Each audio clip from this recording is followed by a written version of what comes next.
नमस्ते प्रिय विद्यार्थियों।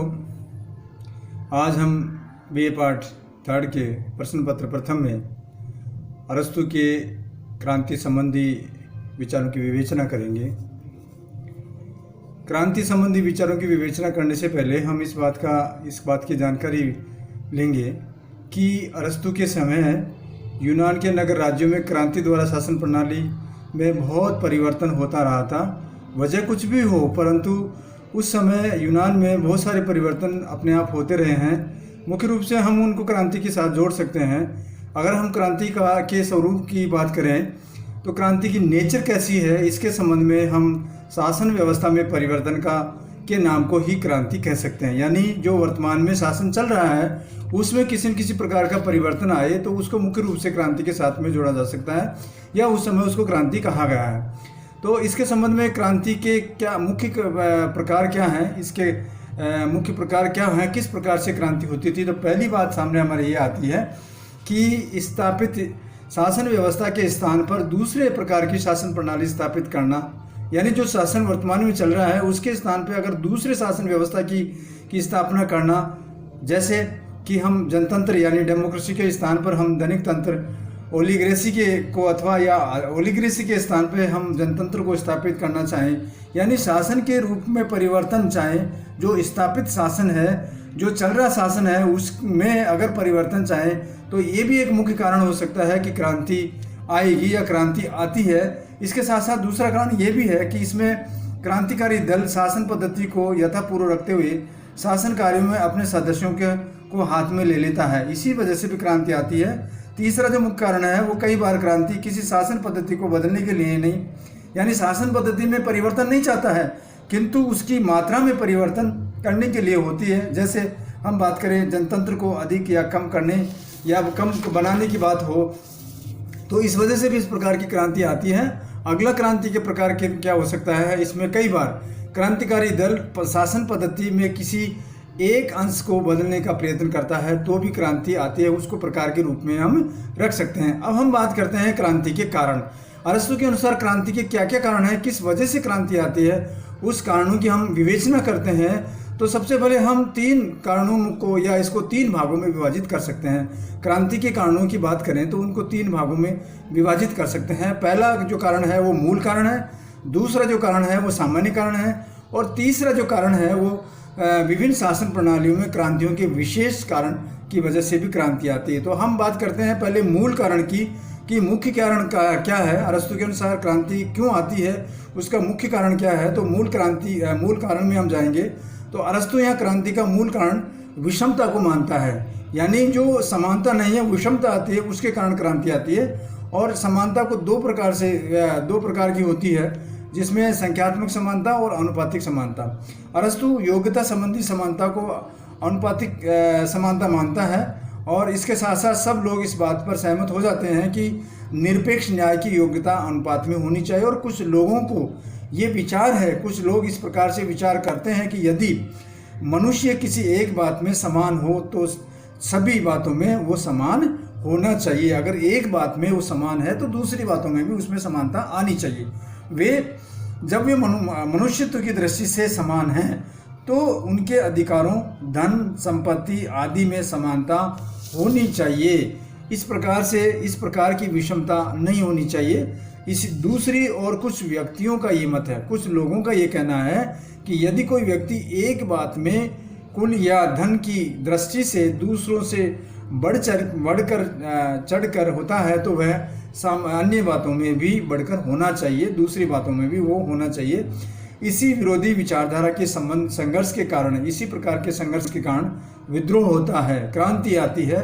अतः अरस्तु इस स्थिति में होने वाली मनोदशा को क्रांति का मुख्य कारण मानता है कि यही वजह है, यही कारण है, यही मनोदशा है जिसके कारण क्रांति का उद्भव होता है या क्रांति आती है।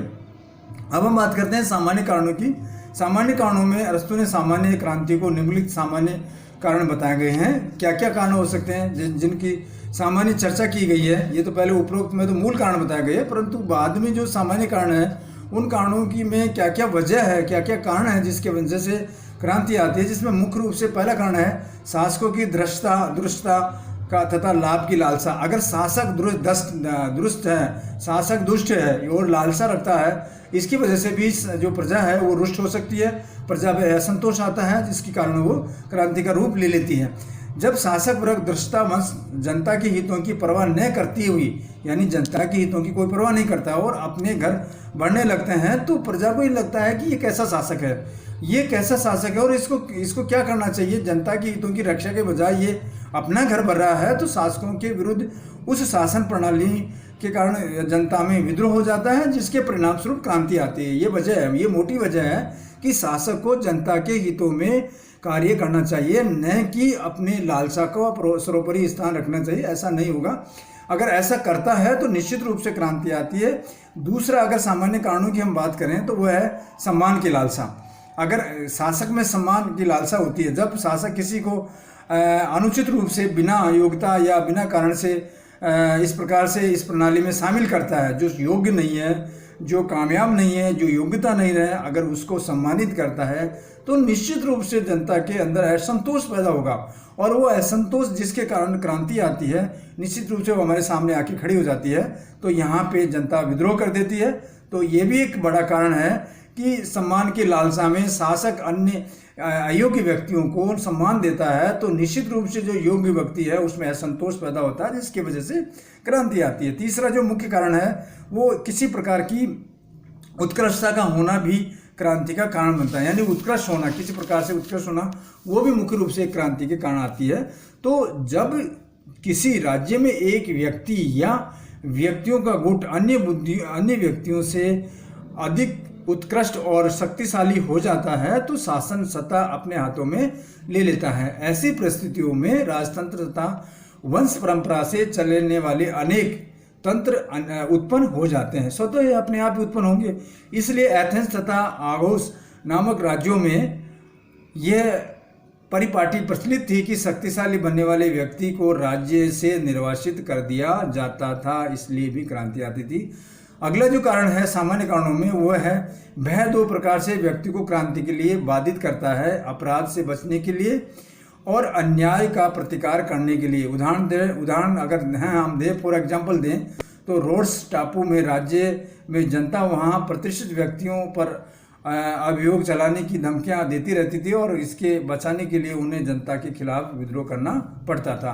अगली बात है, पांचवा है, घृणा भी क्रांति को जन्म देती है। अगर हम किसी राज्य में रहते हुए घृणा करें, नफरत करें, तो वो भी निश्चित रूप से क्रांति का रूप ले लेती है। अगर हम उदाहरण की बात करें, उदाहरण रूप से समझाएं, तो धनिक तंत्र में जब क्रांति होती है, तब शासक धनिक बहुसंख्यक रखने वालों किंतु अधिकारों से वंचित दरिद्रता को तिरस्कार करने की दृष्टि से उनको देखा जाता है।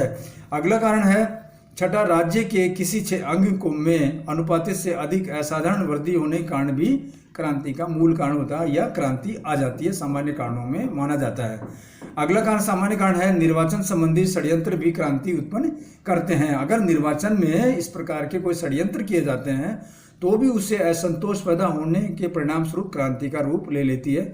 इसका सुंदर सा उदाहरण हम हेराइया नामक राज्य में चुनाव में बड़े षड्यंत्र और कुचक्र चलते थे, जिसकी वजह से वहाँ क्रांति आती रहती थी। अगला जो कारण है वो प्रमाद की क्रांति का कारण होता है। जनता अपने आलस्य और उपेक्षा के कारण ऐसे व्यक्तियों को सत्तारूढ़ होने देती है जो वर्तमान शासन के प्रति निष्ठावान नहीं होते हैं और शासन को बदल देते हैं, जिसके कारण भी क्रांति आती है। अगला जो कारण है सामान्य कारणों में, राष्ट्र में समानता न रखने वाले विजितीय तत्व भी क्रांति उत्पन्न करते हैं। अगर समानता नहीं है तो निश्चित रूप से वो असंतोष पैदा होगा, जिसके कारण क्रांति आएगी। राज्य में निवास करने वाले विभिन्न जातियों में एकता की अनुभूति आवश्यक होती है।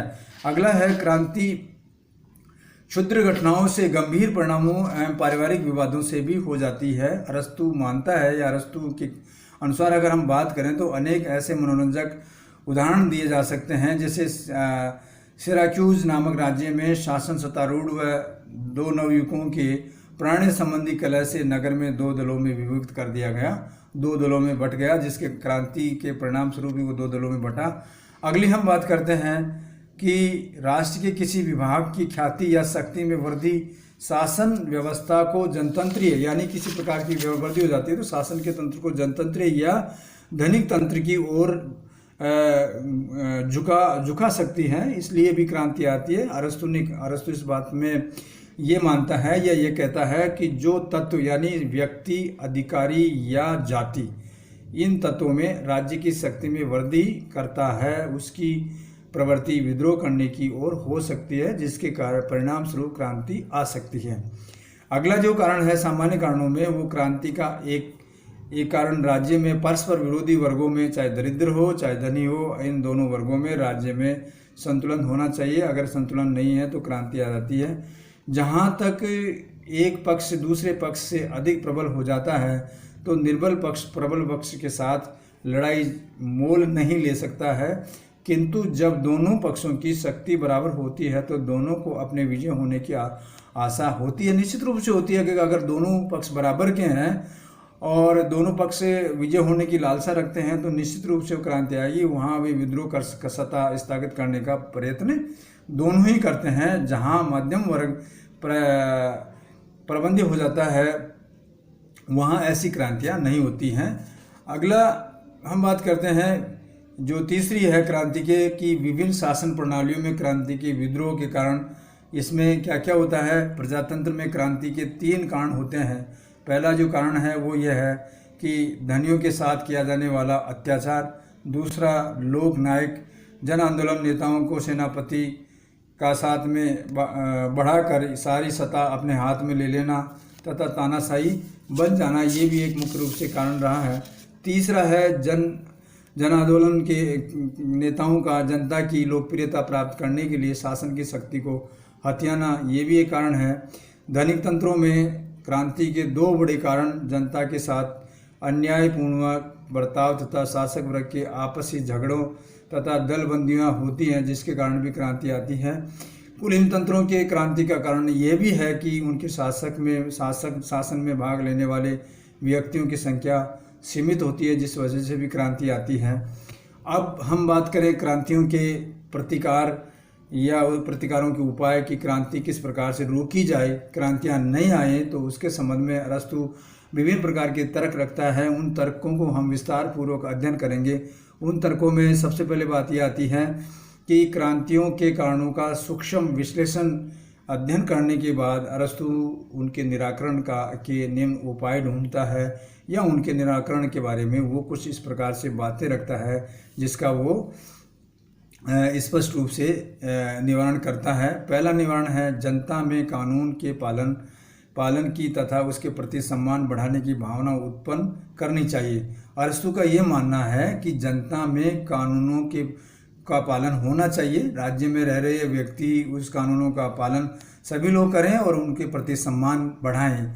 सम्मान बढ़ाएगा तो निश्चित रूप से सम्मान की भावना होगी और वो भावना एकता की होगी और एकता का रूप से देखे जाएंगे कि सब लोग समान हैं, सब लोग समान दृष्टि से चल रहे हैं, सब लोग समान रूप से जी रहे हैं। दूसरा जो बात है वो उपाय की अगर दूसरी जो बात करें वो शासकों को जनता के साथ व्यवहार बहुत अच्छा होना चाहिए। अरस्तु ये मानता है कि अगर शासक का व्यवहार ठीक नहीं है, अगर शासक जनता के प्रति जवाबदेही नहीं रखता है तो शासक के साथ विद्रोह होने की पूरी संभावना होती है।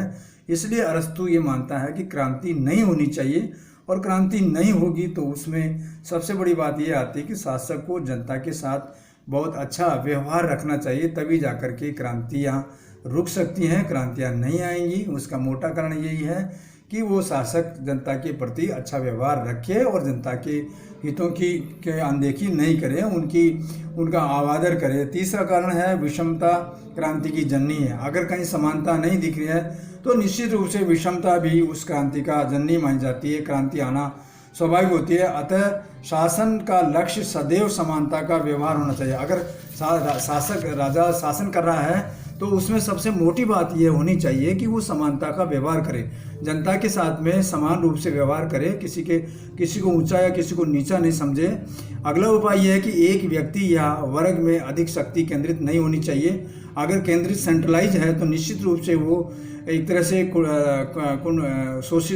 शोषण करेगी और वो सही तरह से जनता के प्रति परोपकार नहीं रखेगी। और शक्ति का अगर विकेंद्रीकरण होगा, बंटवारा होगा, तो निश्चित रूप से सबके वर्गों में काम आएगी और वो क्रांति भी नहीं आएगी। सब लोग संतुष्ट भी होंगे, ये निश्चित रूप से दावा कर सकते हैं कि भाई सबको समान रूप से देखा जाएगा, सबको समान रूप से शक्ति का वितरण होगा, तो निश्चित रूप से क्रांति नहीं आएगी। अगला, राज्य के पदों को धनिकोपार्जन या व्यक्तिगत लाभ का साधन नहीं बनाना चाहिए। राज्य के जो पद हैं उनको ऐसा नहीं कि ये धन कमाने वाले पद हैं, ऐसा नहीं मानना चाहिए। अगला कारण है सार्वजनिक संपत्ति व्यक्तियों के द्वारा न हड़पी जा सके, इसके विशेष व्यवस्था हो। मानता है अरस्तु ये भी मानता है कि सार्वजनिक संपत्ति में इस प्रकार की कोई हड़पने की नीति नहीं होनी चाहिए, वो विशेष व्यवस्था उसकी होनी चाहिए, तो भी क्रांति रुक सकती है। अगला है जनतंत्र में धनवानों के साथ उदार बर्ताव होना चाहिए। जनतंत्र में ये नहीं है कि लोकतंत्र में कि ये धनी है और इनका शोषण कर लिया जाए, ऐसा भी नहीं होना चाहिए, क्योंकि ऐसा मानता है यह विषमता होगी और विषमता क्रांति को जन्म देती है। ये निश्चित रूप से अरस्तु इस बात को मानता है। धनिक तंत्र तथा सार्वजनिक तंत्र जनतंत्र में शासक पद पाने के लिए आर्थिक योग्यता की शर्त रखते हैं, ये भी एक बात है। अतः प्रतिष्ठित तथा गणमान्य व्यक्तियों के विवाद उत्पन्न नहीं होने चाहिए, वो क्योंकि उनके प्रति समाज चलता है, उनको देख करके समाज गति देते हैं वो, तो इस प्रकार से ऐसे व्यक्तियों के बीच में विवाद नहीं होना चाहिए। अगर विवाद होता है तो निश्चित रूप से क्रांति आएगी और विवाद नहीं होता है तो शांति स्थापित होगी, विषमता समाप्त होगी। तो ये भी एक कारण अरस्तु मानता है कि इस कारण से भी क्रांति की रोकथाम की जा सकती है। अगला है किसी शासन प्रणाली की स्थिति के लिए आवश्यक यह है कि शिक्षा पद्धति तब उस शासन की पद्धति के अनुरूप हो। यानी अरस्तु ये मानता है कि जो शिक्षा की पद्धति है वो शासन की पद्धति के अनुरूप होनी चाहिए, तो क्रांति नहीं आएगी। निश्चित रूप से लोग शिक्षित होंगे और उस शासन की व्यवस्था का सपोर्ट करेंगे।